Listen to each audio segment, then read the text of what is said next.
Hello, everybody. Hey, aloha. Thank you for coming out today. I know you had a choice of going down the street to another place, and so we appreciate you came to this one. No, I'm joking, but seriously, thank you for being here. My name is Justin Panko. I run a little Facebook page locally called Detroit for Tulsi 2020. Organize some local volunteers, and we go out, pass out brochures, hang signs, and basically just hustle for Tulsi. As you know, we have a local saying, Detroit hustles harder, and that's what I feel about Tulsi. Tulsi hustles harder. She embodies this blue-collar working spirit of Michigan and Detroit, and we hustle for her because we genuinely believe she is the only candidate that can unite this country. She is the only candidate that is by, of, and for.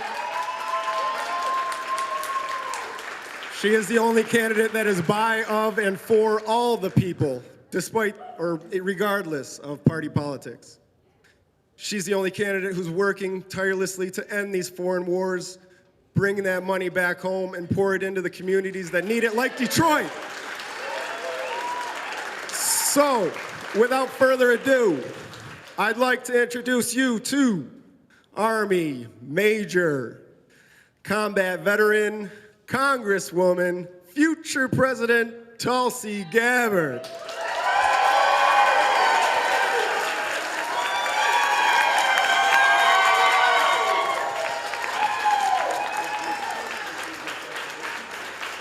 Aloha! How are you? Good to see you. Thank you very much. Aloha! How are you? Good to see you. Thanks for coming out, everybody. Aloha! Nice to see you. Thank you. Have a seat. Hi, aloha. Thank you so much. It's great to be back here in Detroit. You got it going on. I don't know how many of you know this, but I actually have roots here in Michigan. Pretty deep roots. I want to introduce you to my mother, Carol Gabbard, who is there in the back.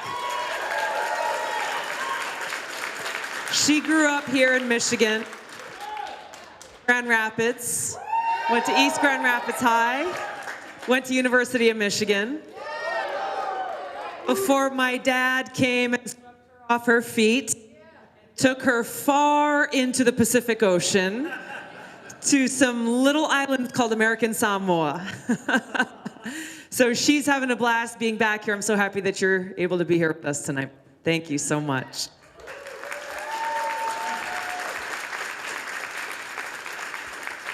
You know what's so incredible to me that I every single day am grateful for throughout this entire campaign? We've been campaigning now for over a year all across the country. It is the privilege and the honor of being able to spend time with people just like you everywhere. People who are coming from all different backgrounds, across party lines, across racial lines, ethnic, religious, across all walks of life, coming together, being bound together by a singular motivation. It's a motivation, thank you, sir, that's based in love.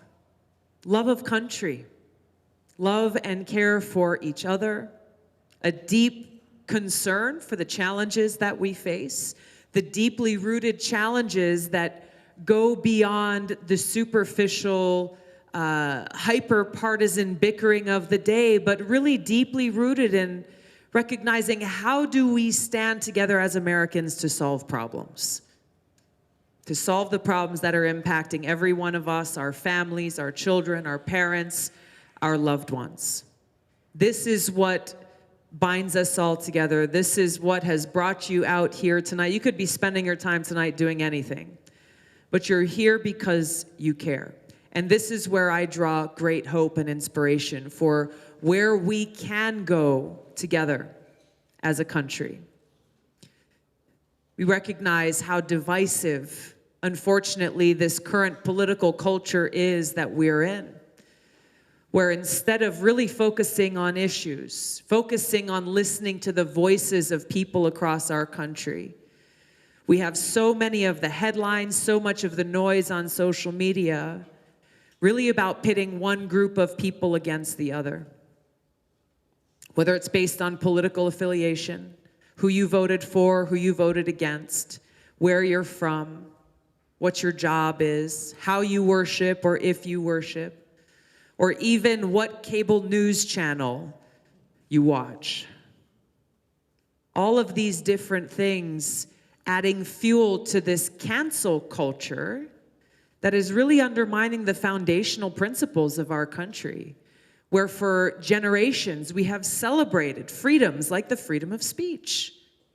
The freedom of speech, where just as I have a right to stand here before you, you have a right to stand and share your views, to share your principles, to run for office, to bring your ideas to the forefront in how we solve problems. We shouldn't be afraid of having diversity in those ideas. We shouldn't be afraid of the different perspectives and experiences that we bring, because it is through this dialogue, it is through our ability to see each other as fellow Americans and treat each other with respect and have these engagements where we can agree on some things, disagree on others. We can disagree without being disagreeable by staying focused on what our mission is. That if our mission is not about our own selfish interests or our own arrogance or pride or anything else, but it's really about how we can make a positive impact for each other and for our country and for our planet, then this is what lights that pathway forward for us. I read a quote from Abraham Lincoln recently that I'd never seen before that really drove this point home for me, and I've been sharing it with everybody ever since. He said, "I don't like that man. I need to know him better."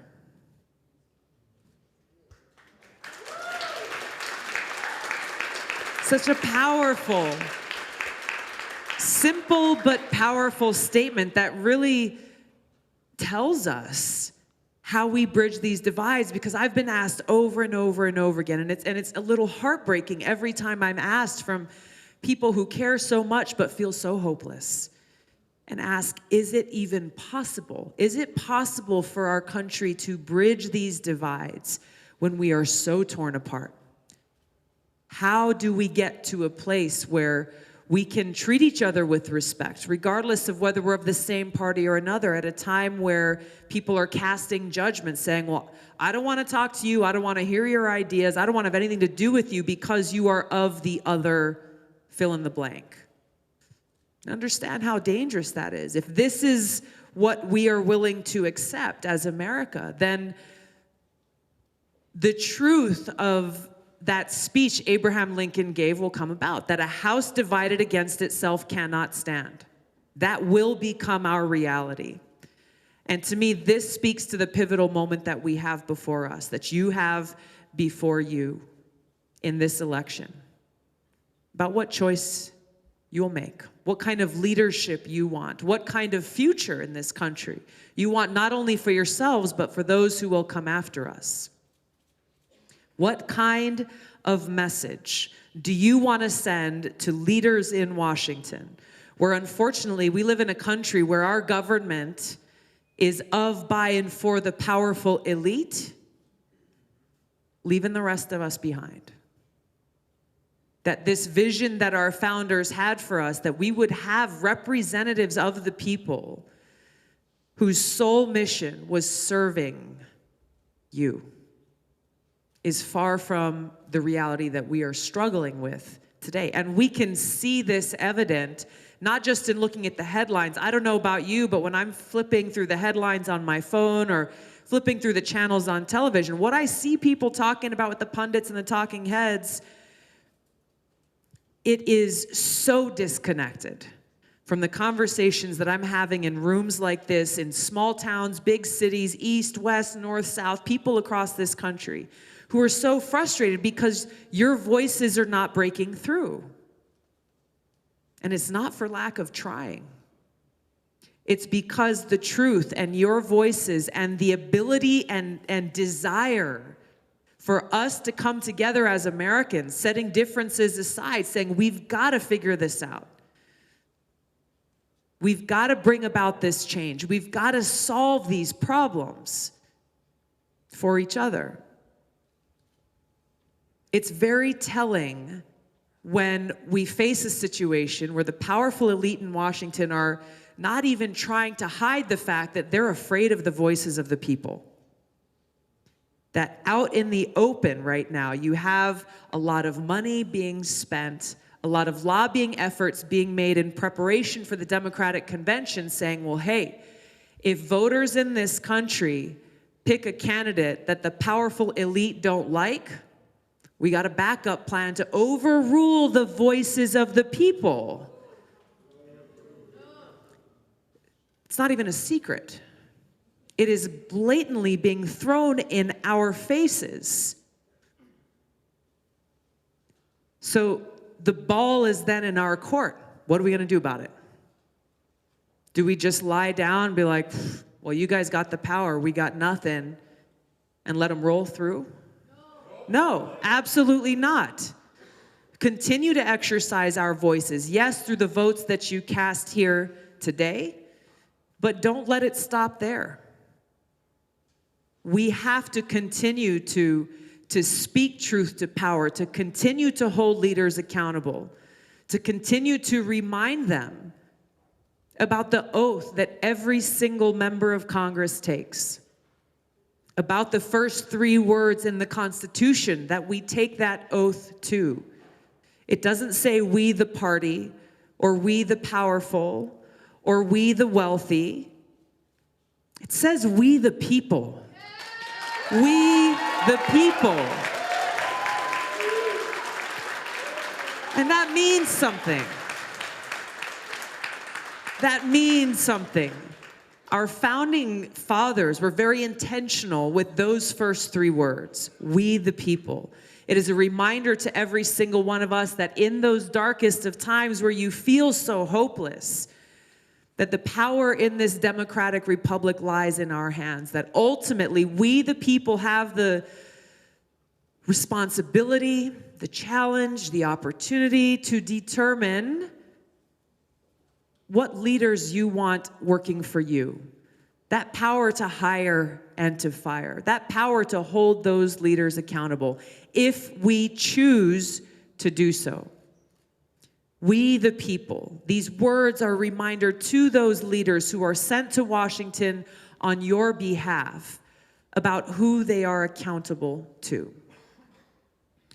We are far from this reality, but we know this is where we need to go. I start our conversation here tonight talking about this because it is at the heart of how we can actually bring about solutions to the whole laundry list of challenges and problems and concerns that impact us maybe in a very personal way, our families, that impacts our environment, our planet, that impacts the decisions and effects of what our country is doing on the global front. The consequences are very real. But unless we address what is at the heart of both our challenge that we face in this country and our opportunity to raise our voices, then we will not be able to see progress. This is the most critical thing. Too often we feel like our voices won't be heard, that we are powerless to effect change. But when we look throughout history, and we've seen monumental changes, both in this country and in other countries, I think of, obviously, leaders like Dr. Martin Luther King, leaders like Nelson Mandela, leaders like Mahatma Gandhi, leaders who recognized, I think, 2 really important things: the power of the people's voices and how essential it is that even during these darkest of times, the only way to defeat that darkness is with light. That even in these times where you feel surrounded by negativity and hatred and bigotry, discrimination, divisiveness, racism, go down the list, that our challenge and opportunity is to stand strong with the courage and strength that can only come from love to defeat that hate. It is the only thing that can.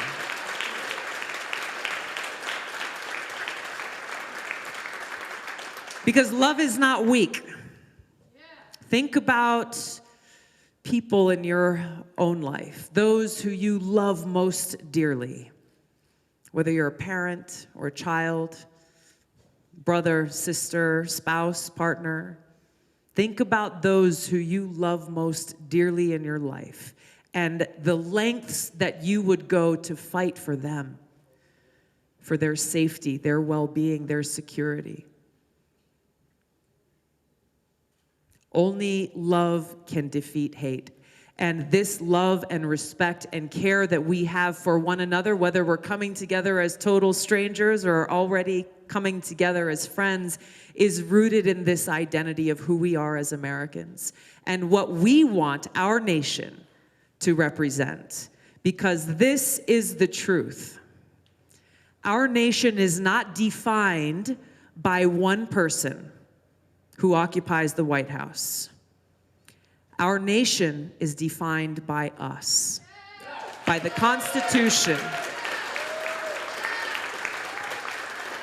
We are America. We are America. So the opportunity is ours, and this is where I see hope for our future, because you're not alone. I guarantee you in this room here tonight, we have Republicans and Democrats, independents and libertarians. If you're coming here tonight and you're feeling maybe you're the only one who's here tonight who voted for Trump in the last election, I guarantee you, you're not alone. If you're coming, right? If you're coming in here tonight saying, oh my gosh, I'm going to be the only Republican in a room full of Democrats, I guarantee you, you're not alone.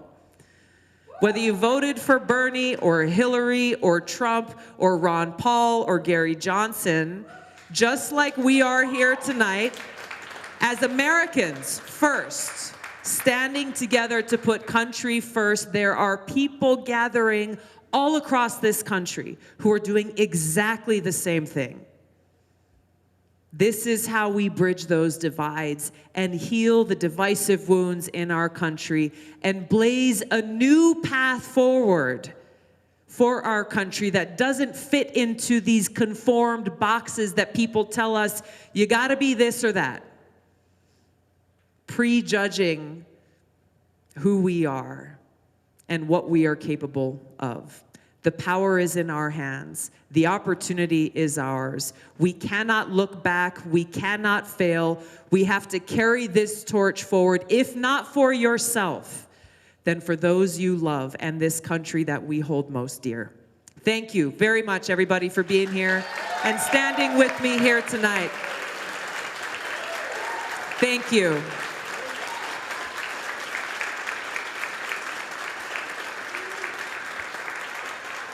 Thank you very much.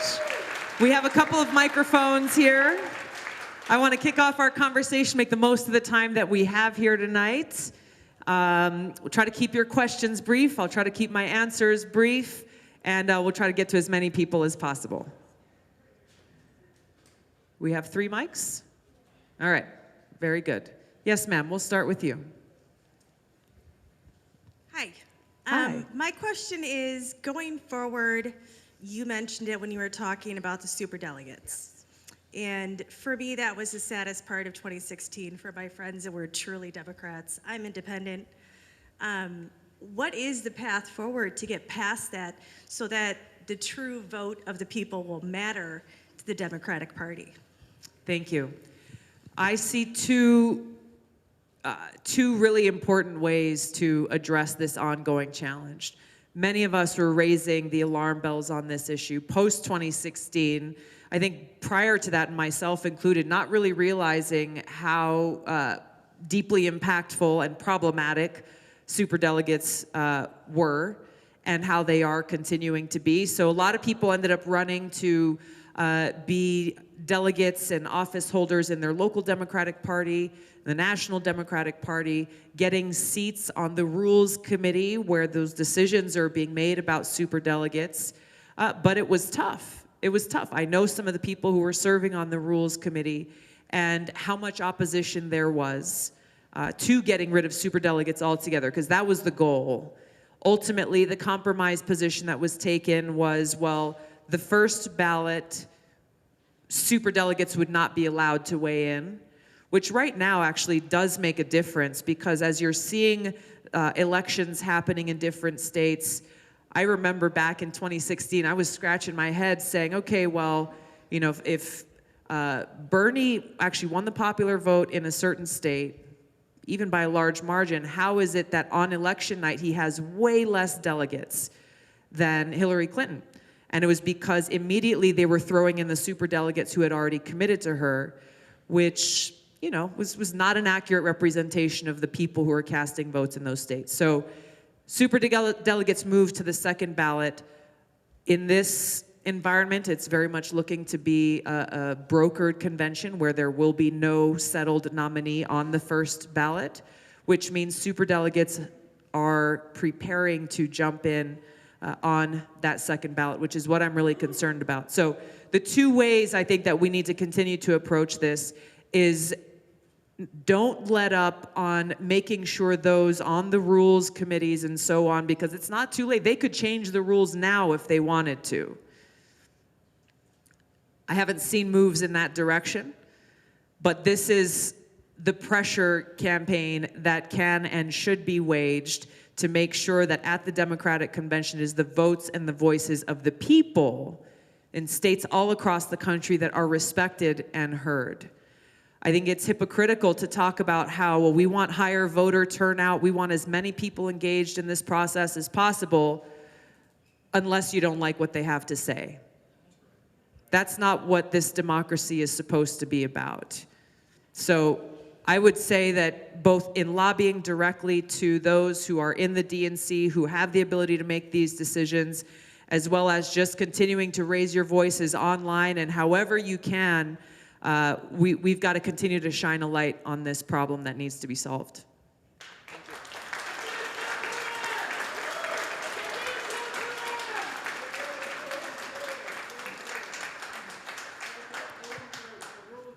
Hi. Hi, I'm Adeline from Grand Rapids. What's your Thanks. name? Adeline. Adeline. Grand Rapids. Thanks for coming. I saw you pop up when I said Grand Rapids. Yeah. So What's your son's name?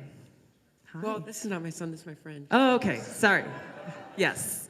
You've grown a lot since I last saw you. Anyway, every President's Day, I like to read George Washington's farewell address, and he talks about losing our liberty through the party system. And I know you talked about bridging the gap and bringing independents and Republicans. So I know you stepped down from the DNC when you saw problems with it. How do you continue to fight this kind of destructive part of parties while also being in a party? The current structure of our political system has created zero space outside of the two-party system.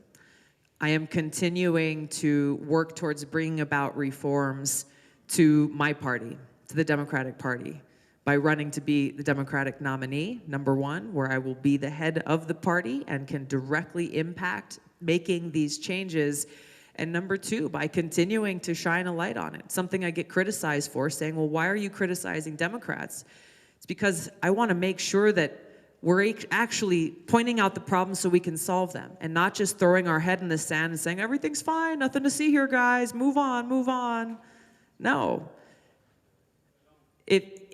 How can we actually get to a place where, in my view, we can return the Democratic Party back to the soul? It's why I joined the Democratic Party back in, I was 20 or 21 years old, and I was really thinking through which party, as I was getting involved with politics, I want to join. And I saw a party that was a big open tent party that was fighting for working people, was fighting for peace, fighting for the planet. That's where our party has to get back to, and that's what I'll do as the Democratic nominee. Thank you. Thank you. Yes, over here.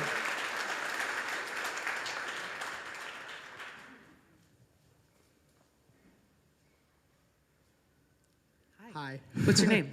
My name's Robert. Thanks for being here, Robert. I just wanted to say, I know you've said some things, or you not said some things. You've voted on issues affecting the LGBT community in the past, but I want to let you know that when I saw that video you released of you apologizing to the LGBT community, it struck me as so personal, and I really appreciate that about you and how personal you are to everyone, no matter their color of their skin, who they love, or can I give you a hug?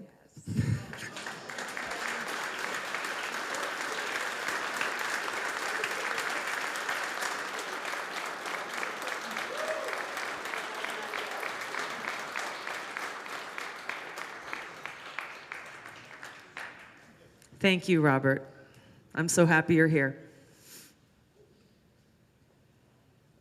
Yes, sir.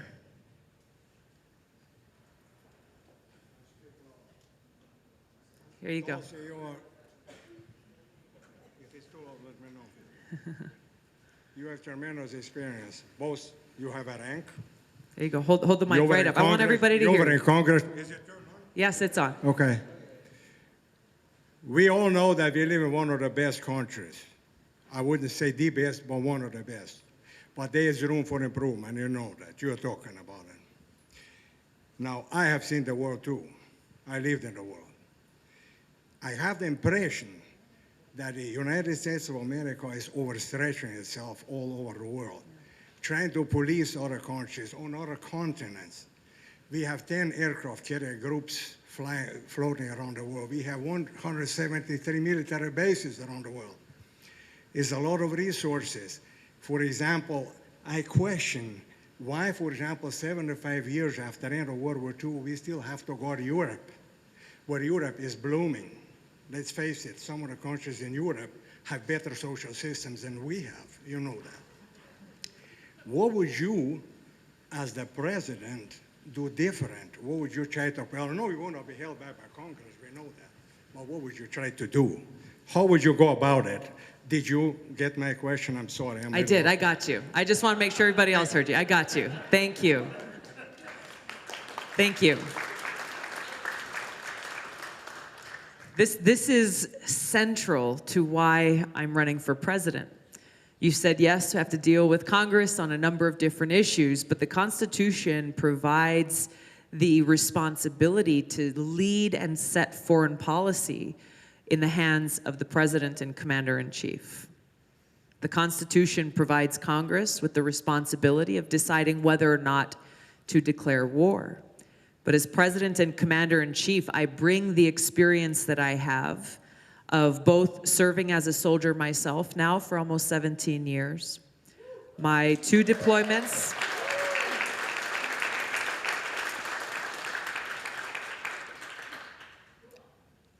of having served during the height of the war in Iraq on 2 deployments, where like every one of our veterans who is in this room tonight, whether you're a post 9/11 era veteran or Vietnam era, or you've served in previous conflicts, you know and you understand in a deeply personal way the terribly high human cost of war and who pays the price. We know and we understand in a deeply personal way the strain and the toll that it takes on our loved ones, our families. That doesn't often get talked about so that people really understand it. I didn't understand it when I first deployed to Iraq. I didn't understand it until I came home from that deployment. I was gone for 18 months, focused on my mission, focused on doing my job. And I'll never forget, it was the day that we came back. It was just before dawn in Hawaii, stepped off the plane and went into this big hangar where all of the families of all the troops were gathered to welcome us home. And I immediately ran to my family, so happy to be home, and went to my dad first to give him a hug. And he held me so close. And I felt his body sobbing as tears ran down his face. It was the first time I'd ever seen my father cry in my life. It was that moment that I began to understand the stress and the anxiety that my mom and dad, my family, were dealing with. There are incredible costs to our military being stretched thin around the world that are carried by those who wear the uniform, but that's really also carried by every single one of us. Right now, we're dealing with a coronavirus and trying to prevent it from being an all-out pandemic in the world and really taking root here in the United States, right? There are some questions and debate in Congress right now about funding. I'll be headed back to Washington tomorrow to go and vote on a funding bill, emergency funding bill, to make sure that no one can say there's not enough money to make sure that everyone who needs to be tested for this can get tested. But as there's nitpicking and nickel and diming going around saying, well, it should be $2 billion or $4 billion or $8 billion, let's just stop for a moment and think and realize that we're spending $4 billion a month in Afghanistan right now. $4 billion a month. And yet people here at home who are sick and with symptoms are not able to get the test that they need to prevent them from posing a risk to other people. Because why? Well, there's not enough tests. The testing criteria is too narrow because they're trying to save the tests for other people. There aren't enough protective healthcare gear, masks, gloves for our healthcare providers and first responders. It blows my mind that here in the United States of America, it seems we are far less prepared for this than so many other countries who are on the ball, putting the resources where they're needed to protect their people. That's one example of many that sits before us today about how our continued spending on wasteful regime change wars like we've seen in Iraq and Syria, ongoing in Syria and Libya and other places, overthrowing dictators in other countries, the nation building that follows. Now we're seeing escalating tensions between the US and Russia and China, nuclear armed countries, a nuclear arms race. We have treaties being torn up, the Iran nuclear deal thrown in the trash can. All of these things costing us in lives and in taxpayer dollars, and they do not make us any safer. So it begs the question, what are we doing it for then? Who is profiting off of this? If it's not strengthening our national security interests, the safety, security, and freedom of the American people, and it's not strengthening our interests in any way, then why are we continuing to needlessly send our men and women in uniform into harm's way and needlessly taking more and more money out of your wallets and your pockets and away from the things that we really need to be serving here at home? Things like quality health care for every American. Things like quality education for every American. Things like clean water. How about clean water for every American? Basic, essential needs that every American deserves to have served by our government that's responsible for whose responsibility is to serve our interests. This is at the heart of why I'm running for president, to serve as commander-in-chief and begin to bring about this sea change in our foreign policy to accomplish these goals that ensure your safety, security, and freedom, and ensure that your taxpayer dollars are actually going to serve your needs. Yeah.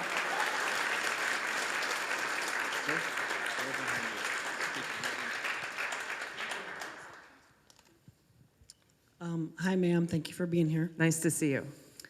I wasn't going to ask any questions because I've already met you and I know all about you, but I need to do this for my wife.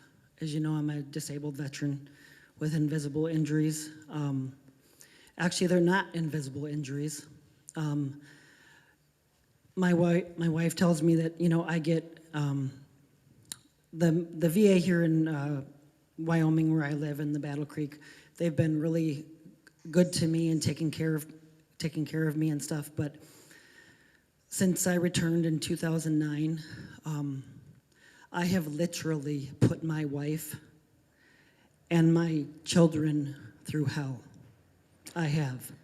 I've attempted suicide, I'm going to say 3 times in the past 2 years. You know, I go into the closet to take my, you know, nightly meds, and just like, I think it was a month or 6 weeks ago, my little daughter was in my room, and she, you know, thought Daddy was going to go in and do that again. So what my, I guess, question or statement or whatever, is the VA, at least in my experience, the VA has been really, really, really good to me. The services, they provided community care when I had to be hospitalized in Pine Rest, where my wife also works. But the VA, the Department of Veterans Affairs, needs to do more for the spouses or the children, because this little boy is, and my daughter are so important, but they've seen me at least 3 times in the past 2 years overdose and have, you know, ambulance come and get Daddy. Not knowing if this time was going to be the time where I didn't come back. So in ending, you know, I just wanted to say that this past October, I came closest that I have in my suicide attempts. You know, I could have made my injuries worse. Actually, I did. But anyway, is the VA needs to do more for the families. They're doing really, really great for at least me. I know some veterans say, oh, the VA, you know, whatever, they don't do good or whatever. They have for me, but the families. And my wife would have wanted me. It's the only reason I am talking is because they need to do a lot more for the families. Like in my situation, I put my family, my spouse, she has to miss work. I put him through hell, and I will admit that. Thank you, Rocky.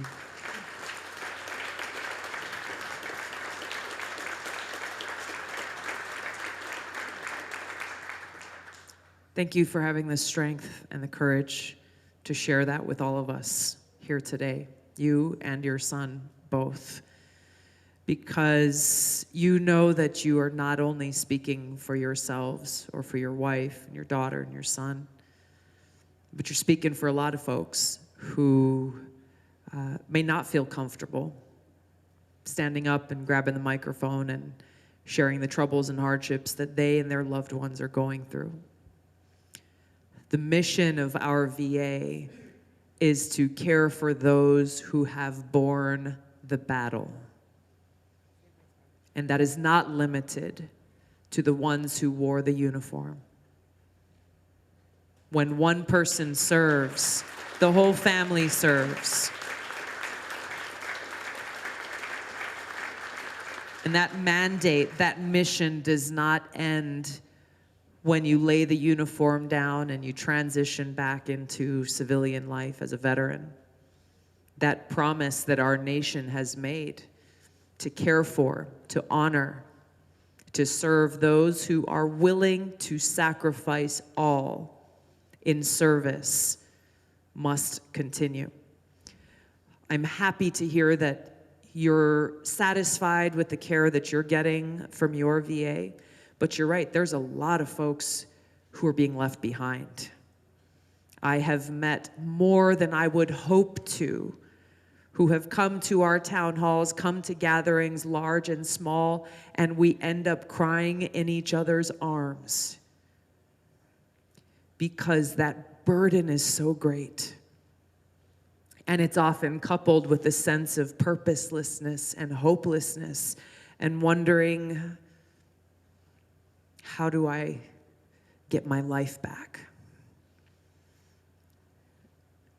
This is a challenge for the VA, for our leaders in this country, and for us as a nation to not just show our gratitude on Veterans Day by saying thank you for your service, but by making sure that that gratitude is turned into action, not just one day a year, but every day of the year.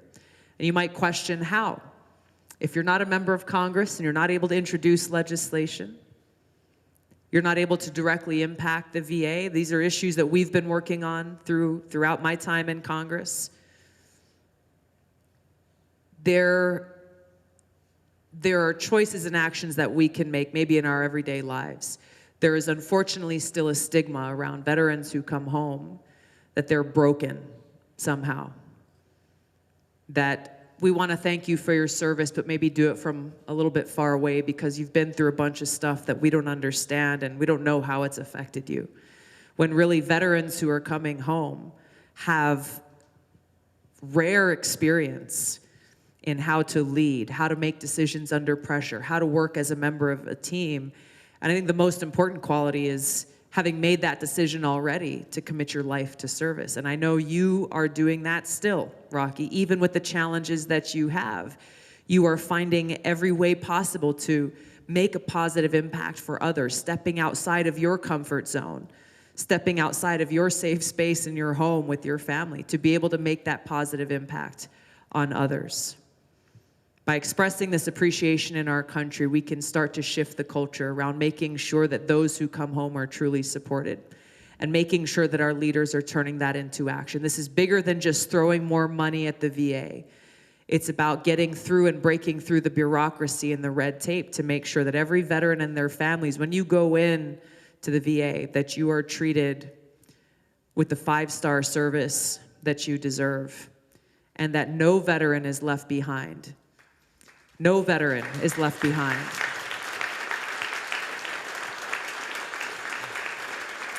And I'll close on your question on this point. There are too few veterans who feel comfortable going and asking for help. There are too few veterans who even go into the doors of any VA because they either feel like it's too difficult, or they don't want to show weakness, or they feel alone and like there's not anyone there for them. There is far more that I will do as president than we are seeing done today to expand our outreach, to go out and find veterans where they are, especially those who are living on our streets, going out and offering services, having our VA be an outreach VA, and not just relying on the cookie cutter services that we so often see, but recognizing every one of us is different and unique and may need a different approach to being able to find that healing, to be able to find that peace once again. There are amazing programs in this country that are offering outlets for veterans to be able to work through those demons of war that you come home with, but are lacking the support that will help them to expand these programs at scale. It's taking an innovative and creative approach and actually understanding what it means to serve, to walk in those boots, to be able to solve the problem. My Secretary of the VA will have worn those boots and will be a veteran that every other veteran can trust. Thank you. Yeah.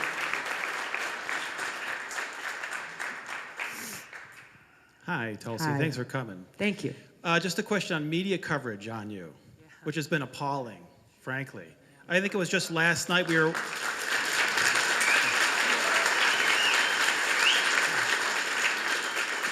Just last night I was watching the mainstream media and they talked about the 4 candidates. And you're number 5. I said they didn't even want to mention your name. It was ridiculous, right? So I'm wondering. I saw the same thing when I got in here today. My husband and I, we were walking through the airport and we saw a little clip, CNN, same thing. I'm walking there and it's like there are 4 candidates remaining in the race. Like, Yeah, hello. We're still here, guys. We're still here.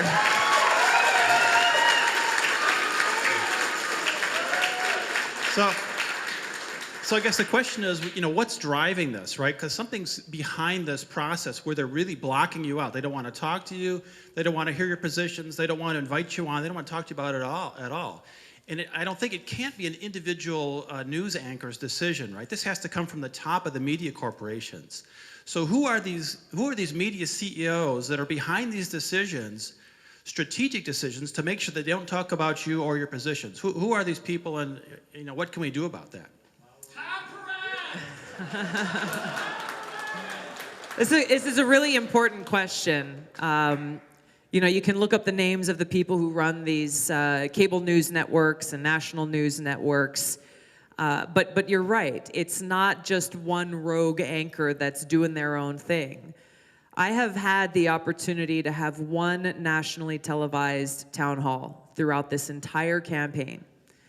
Just about every other candidate that's been running for longer than 100 days has seen double digits in town halls on all three cable networks. And it has not been for lack of seeking those opportunities, trust me. We've experienced from day one, the day I announced my candidacy, I think it was February 2nd in Hawaii, just as I'm about to go and take the stage and share with people why I'm running for president, there was a hit piece that came out immediately trying to smear my character, my motivations for running for president right away. And this is what we've seen consistently throughout this campaign. So while factually I don't have any evidence to say, well, these are the individuals who are behind, I can guess kind of what's driving it. I dare to speak the truth. I dare to speak the truth.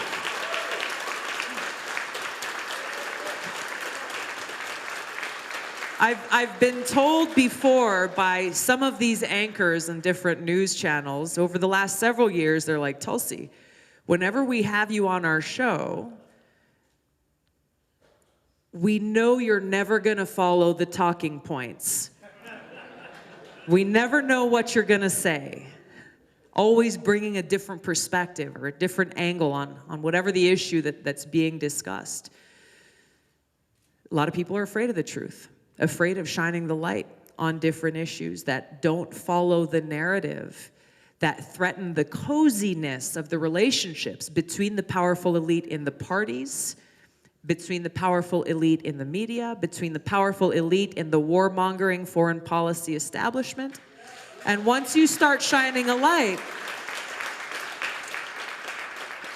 then you're holding even those media entities then accountable, saying, oh, well, so you go and hang out with the ambassador from this and that country and have dinner once a week. Interesting.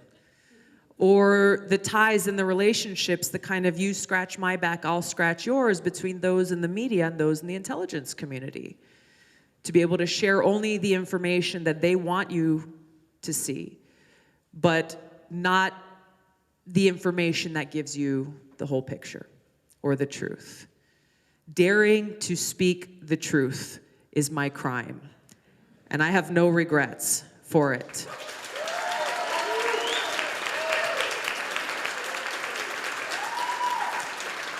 So this has, when people say, Tulsi, you're not polling high like the other candidates, well, we've been dealing with basic total blackout throughout this entire campaign, or the coverage that we do get is negative in its attempt to smear what we're doing and why I'm running for president, which pulls us back to the bigger issue that's bigger than me, that's bigger than my campaign, which is the incredible amount of influence and power that the corporate media have over what information you as voters are allowed to see and where that information then takes you, whether it's limiting which candidates you're allowed to hear from and silencing other voices, or with domestic or global issues only presenting one view or one perspective that really is not indicative of what are often the complexities of so many of these situations.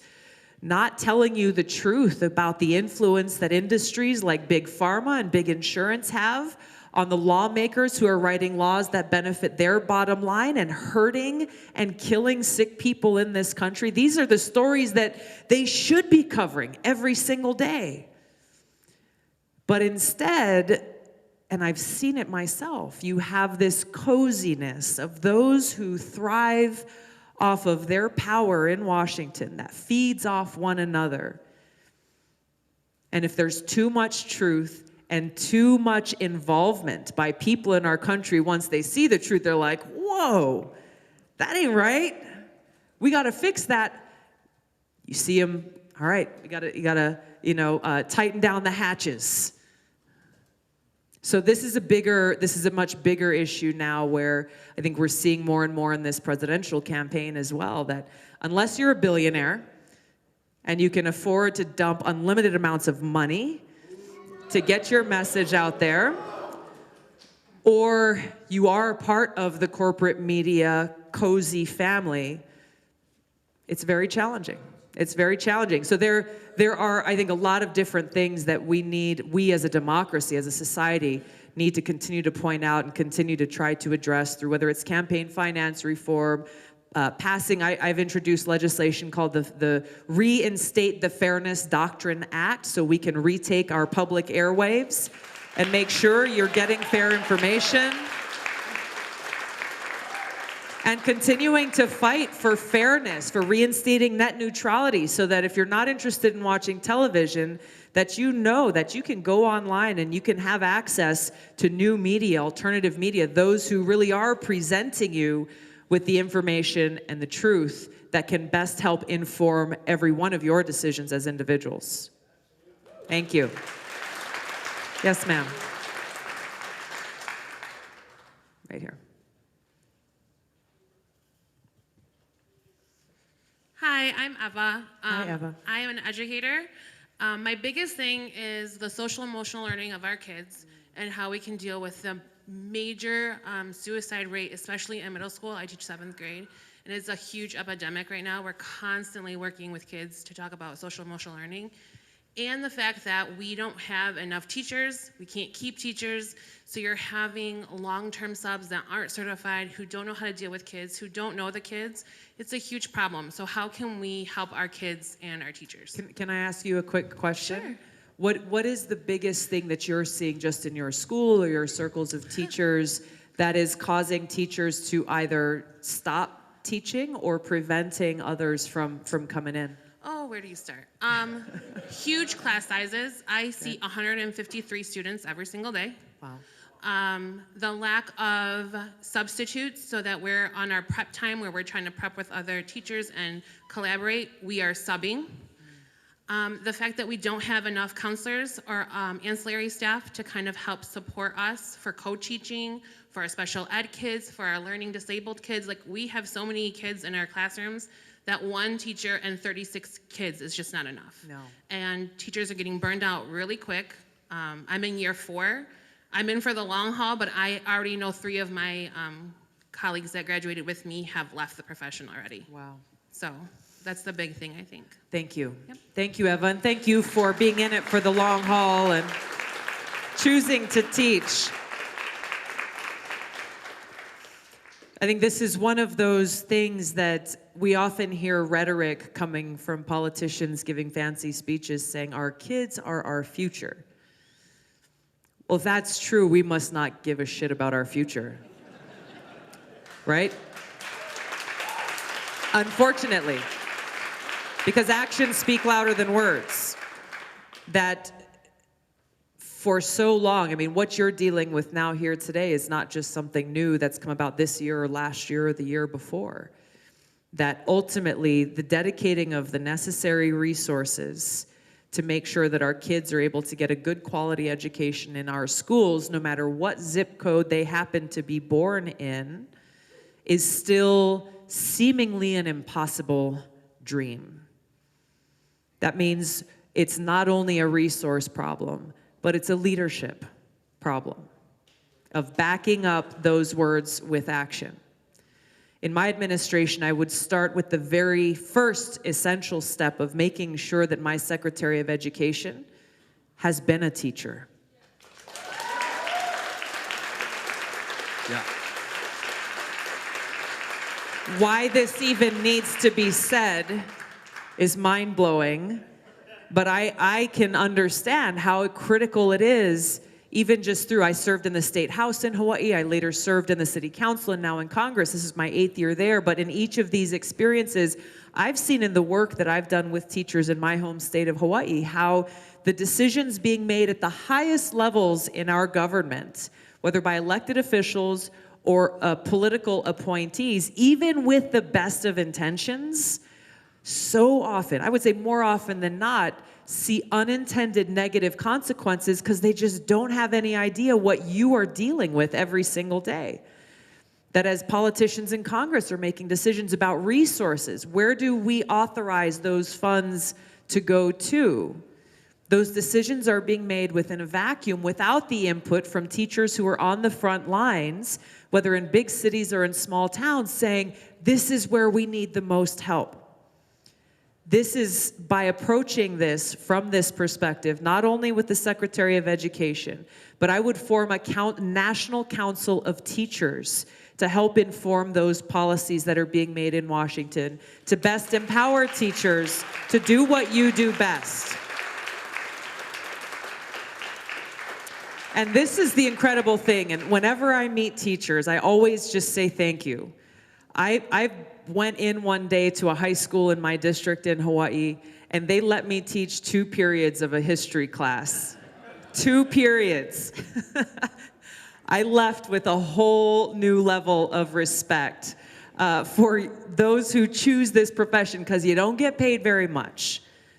And for those who say, teachers got it made, you work from 8 to 2, you get 6 weeks off in the summer, what a great life, right? You wish. My father-in-law is a public high school teacher in Hawaii, and we see how, just as you do, you spend so much time prepping before class, you spend time grading and planning for the next day, after class, late into the night, figuring out how you're gonna make this work so that those hours you actually get to spend with your kids are maximized. Ultimately, this is about valuing our future, valuing our children, and those of you who have this really heavy responsibility every single day to best help give them the tools to set themselves up for success.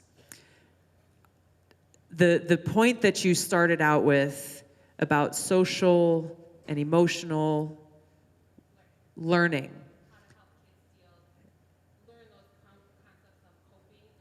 Exactly. Learning how to cope with new challenges that kids maybe 10 years ago weren't dealing with. This is an urgent crisis. The fact that we have kids in middle school who are contemplating suicide is heartbreaking to the greatest levels.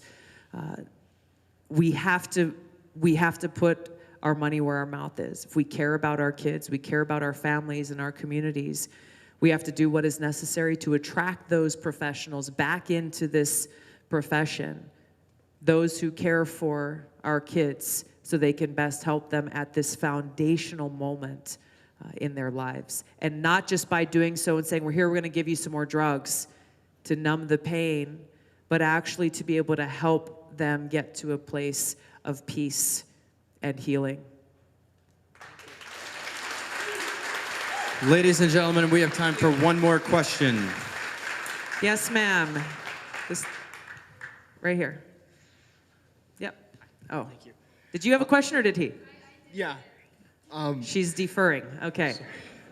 So you have talked a lot about big tech and how they are part of this, I guess, twin-headed hydra between the media and them, who are restricting free speech and attacking consumer choice. And we have gotten to a point where we are in the 1910s again, and big tech has become the new railroad company, and we have big tech companies that are integrating their manufacturing and making it so you have to, like, only that company and authorized retailers can buy their parts. Do you think this country needs a Teddy Roosevelt moment with big tech, and we need to start trust busting again? Yes, I do.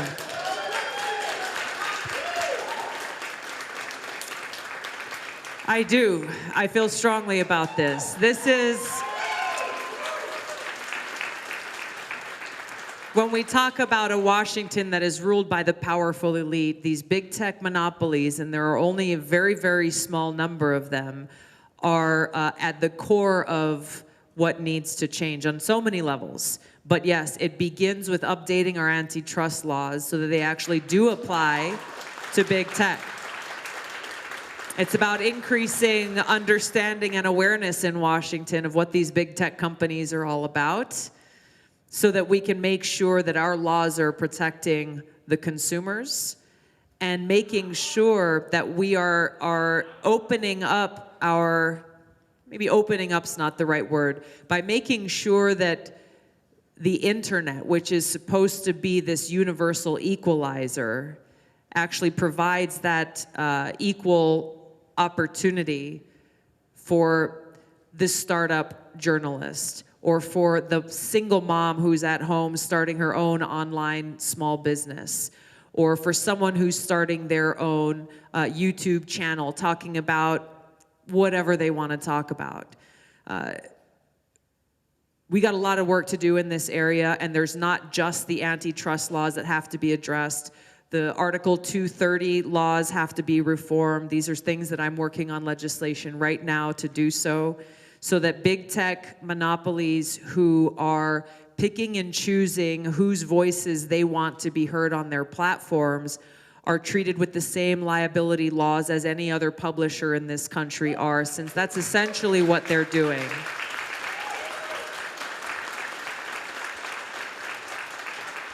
This is such a big topic. I could talk about how our information is being monetized, civil liberties being violated, freedom of speech being undermined. But we're on the same page. Thank you.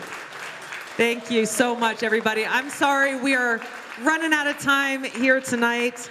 I'm going to be able to stick around for a few minutes if you want to come and say hello or take a picture. We're buffering in some time to be able to do that. I just want to say a couple of things. I want to ask you to take home some thoughts with you. As you head towards your election day here in Michigan, I want you to really, really understand the power that you have in your hands. That yes, it is about the power that you have to make sure your voice is heard through your vote individually, but understand that every single one of you here, without exception,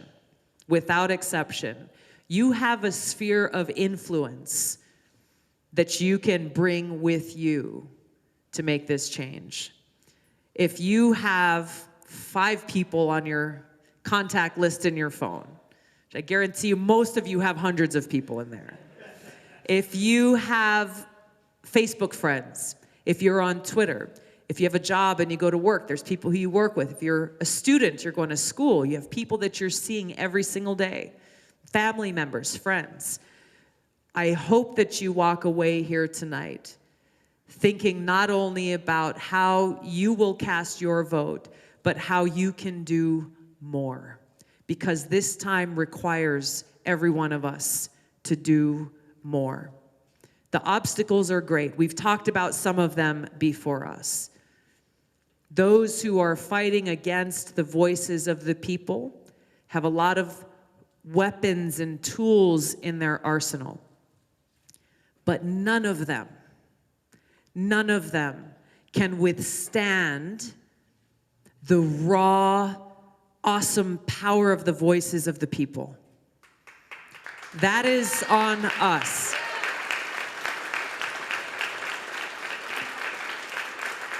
So if you are sick and tired of politicians in Washington who say one thing and do another, I invite you to stand with me. If you are sick and tired of those in Washington who spend a lot of time talking and no time listening to you, I invite you to stand with me. If you are sick and tired of those who sit in great positions of power and responsibility, making decisions for themselves, their power, their greed, or their influence, instead of being focused on their responsibility to serve you, I ask you to stand with me.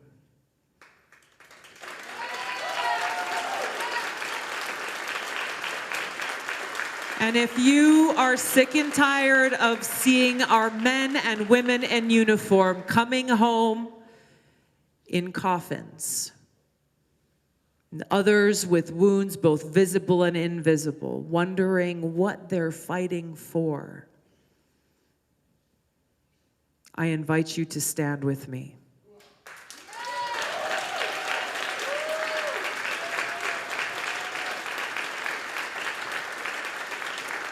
This is not a game. This is not a game. As much as the pundits on TV make it sound like fantasy football, we're talking about real people's lives. The lives of every single American in this country. The lives of your kids, Eva, who are coming to school dealing with the kind of trauma and hardship that no child should be struggling with. Those who have cancer and who can't get the medication they need because they're not rich enough and wondering how they'll survive. Those families who are working hard every single day across our country, barely making ends meet, one emergency away from being put on the street. We are talking about real people's lives. And we're talking about the heart of our country and what future we want. What we want this country to represent for every single American and to every person around the world. The answers to these questions lie in our hands and our ability to say, how can I do more? How can I be of service? How can I make a positive impact on those around me and for our future? If you agree with me and you share these concerns, I ask you to stand with me and let us do all that we can, not for ourselves, but for each other, for our country and our future. Thank you very much. Thank you very much. Aloha. Ladies and gentlemen. Thank you. Thank you very much, everybody. Ladies and gentlemen, if you would like to take a picture with Tulsi, please line up on the left side of the room. Daniel, raise your hand. Everyone behind Daniel.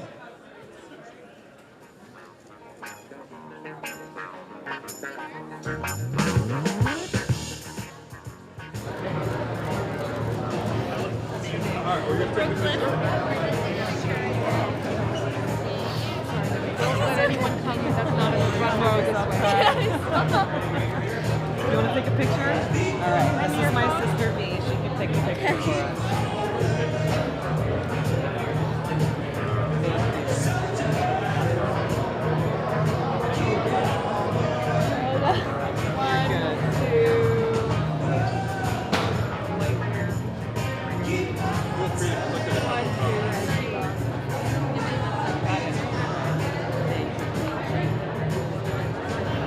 Go for it. Share our message.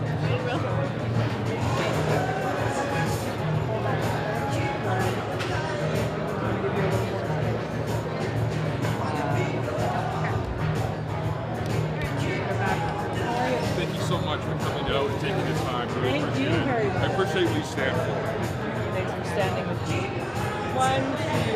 I'm not going to get the phone. I just want to get the autograph. Thank you again. Appreciate it. Have a good night. Don't give up. I won't. I won't. Thank you. Hey, Tulsi. God bless you. Thank you for your service. All right? I got a photo. I got a pen right here.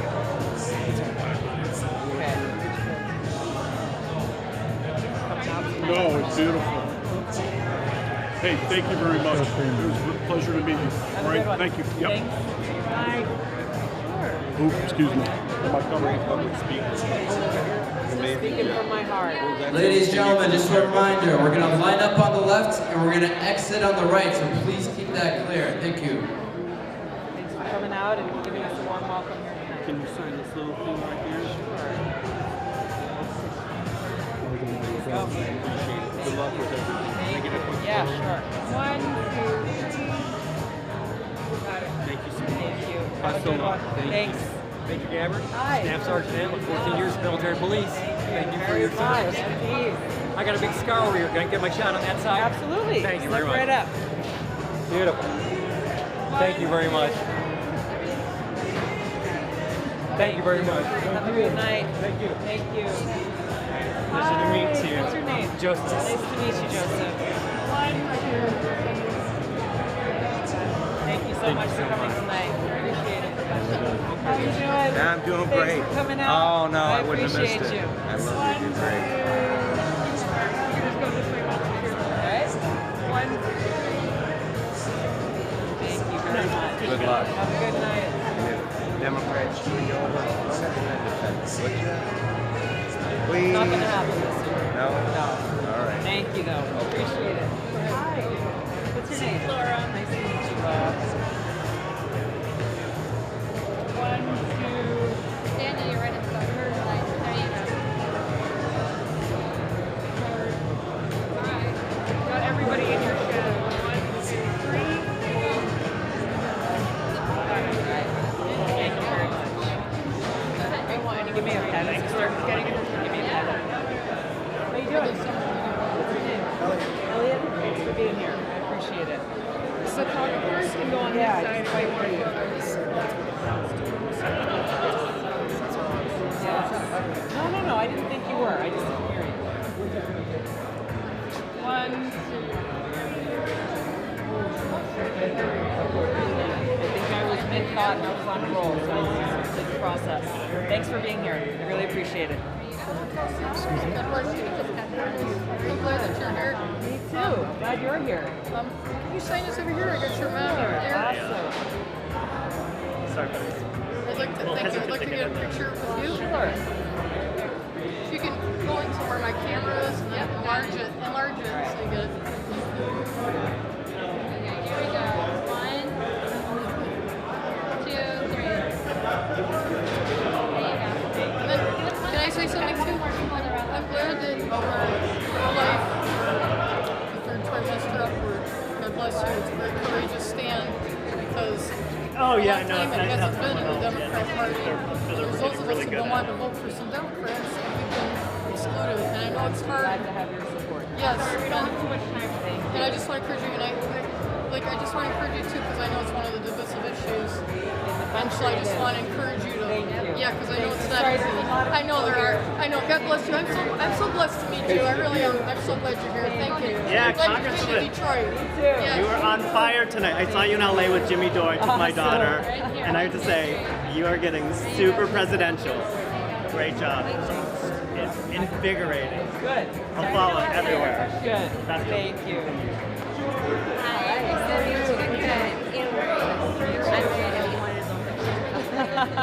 One, two, three.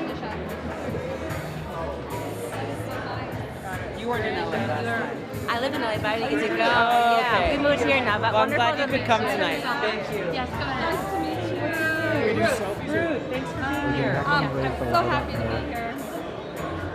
One, two, three. Awesome.